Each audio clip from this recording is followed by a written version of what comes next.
در برنامه روی خط ورزش سری زدیم به یکی از ورزش‌هایی که توی شهرمون ناین از قدمت زیادی برخورداره و نمادی از تواضع و فروتنیه. با ما همراه باشید.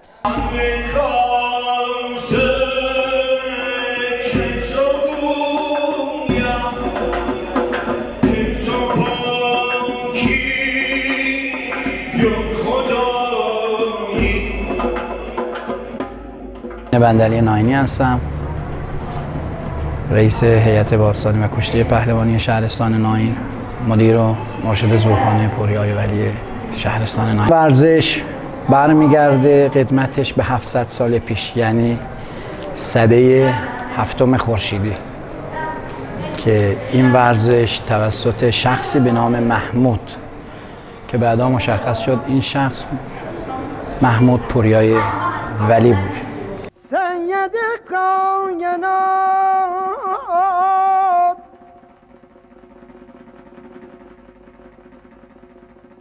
چاره بیچارگان انشتن دخیل. خصوصیات این ورزش خضوع و فروتنیه.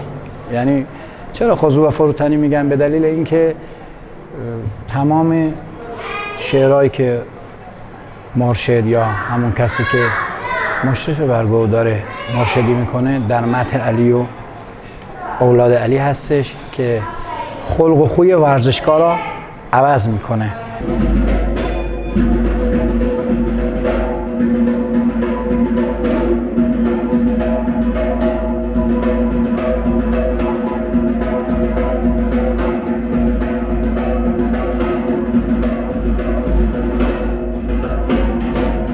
خانه اینقدر حرمت داشته که در زمانهای قدیم من شاید 15 سالم بود که مثل شورای حل اختلاف این زورخانه ها عمل میکردن.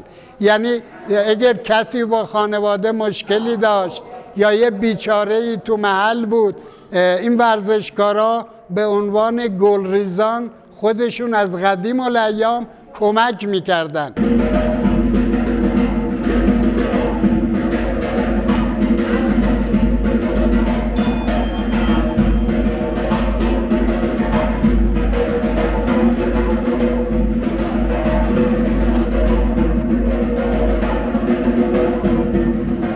جایگاه ورزش باستانی در سطح ناین مختصر و مفید شده، خیلی ضعیف شده فعلا به خاطر ورزش‌هایی که در سطح شهرستان وجود داره، سالن‌های بدنسازی، و ما به هر حال هر شب داریم این زورخانه را مهیا کردیم، زنده نگهش داشتیم. شهرستان ناین 3 زورخانه داره. زورخانه شهید شبانی داریم ما که قدمتش برمیگرده به سال 1359 تا 60. یه زورخانه‌مون زورخانه فریدون هستش که ورودی دروازه کلوان هستش. این زورخانه خیلی کوچیکه و حال و هوای خاص خودشا داره. و زورخانه‌ای که الان شما درش تشریف دارید زورخانه پوریای ولی شهرستان ناین هستش.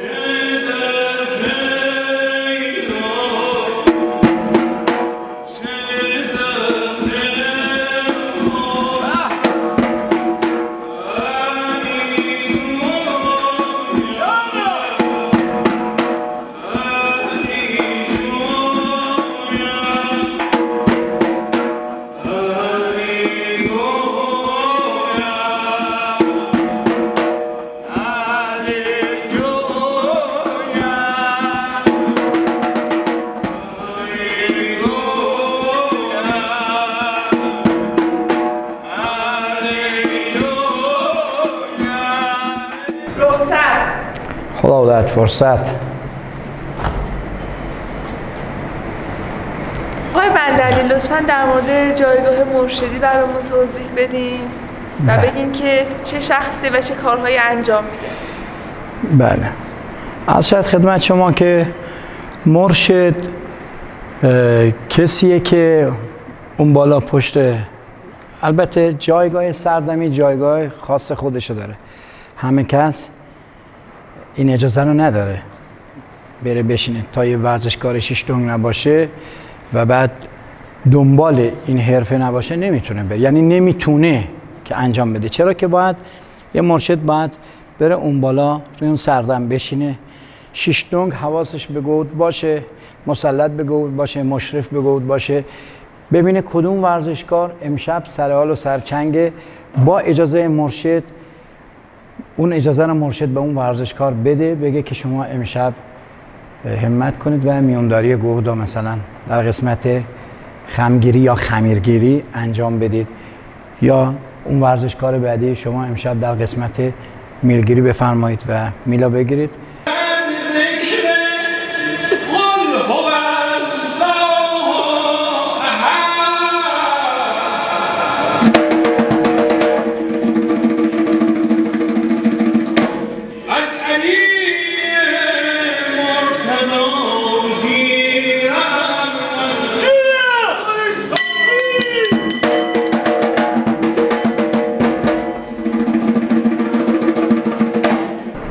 اینجا سردم هستش و مرشد اینجا میشینه و اشعاری هم که میگم در مدح علی هستش، هر اشعاری فرقی نمیکنه. ببینید ما دفتر داریم، هر مرشدی هر زورخونه برای خودش دفتری داره، دستکی داره و تو هر قسمتی هم ببینید نمونهش رو میخوام خدمتتون عرض کنم، نوشته پشت تخت شنو.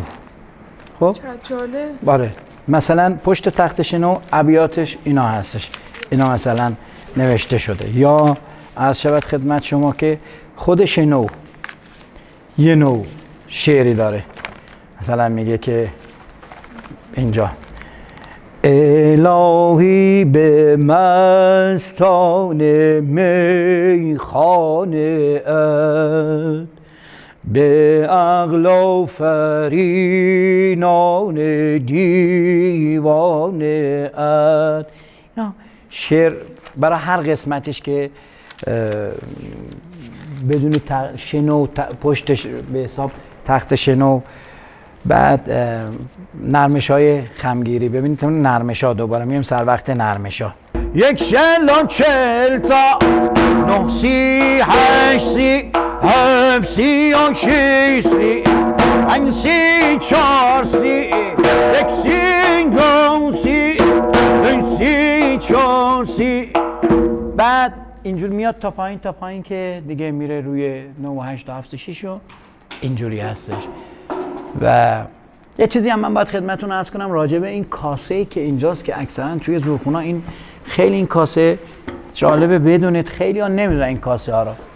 از شاید خدمت شما این کاسه رو بهش میگن کاسه سردم.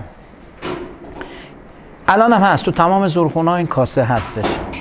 این کاسه سردم قبلا خب حالا یا شهریه یا این نبود که برجی ورزشکار مثلا بگن که آقا مثلا شهریه زورخونه مثلا ماهی 50 تومن 100 تومن، حالا هر چیزی. قبلا هم میومدن این کاسه هر کسی به نسبت به وسع خودش، یک نفر 5000 تومن، یه نفر 50000 تومن میندازه صرفا برای خرج خود زورخونه. هزینه های زورخونه چجوری تامین میشه؟ غیر از حالا کمک های مردمی که هست، غیر از خیرها، از طرف ارگان های دولتی هم شما تامین میشین؟ سوال به جایی کردید. اینجا من لازم میدونم که یه تشکر ویژه بکنم از رئیس اداره ورزش جوانان شهرستان نایم آقای مهندس روح‌الله رامیار. به هر حال من هر وقت به بنبست خودم ازشون مشاوره گرفتم، صحبت کردم، گفتم که واقعا من الان وسیله کم دارم. حالا این که میفرمایید وسیله کم دارم، چه کار کنم چه کار نکنم. و حالا یه مبلغایی هم برای هیئت کمک میکنن، ولی اون مبلغی که برای مثلا هیئت باستانی به حساب ریخته میشه صرفا به خاطر برنامه هست، به خاطر بگم من این ضرب پاره شد، یه ضرب بخوام برم بگیرم الان در حال حاضر یه ضرب بخوام هزینه کنم 1 میلیون تا 1,5 میلیون باید ضرب پول بدم. ممنونم از اینکه تا پایان برنامه روی خط ورزش همراه ما بودین. تا برنامه بعدی شما رو به خدای بزرگ میسپاریم.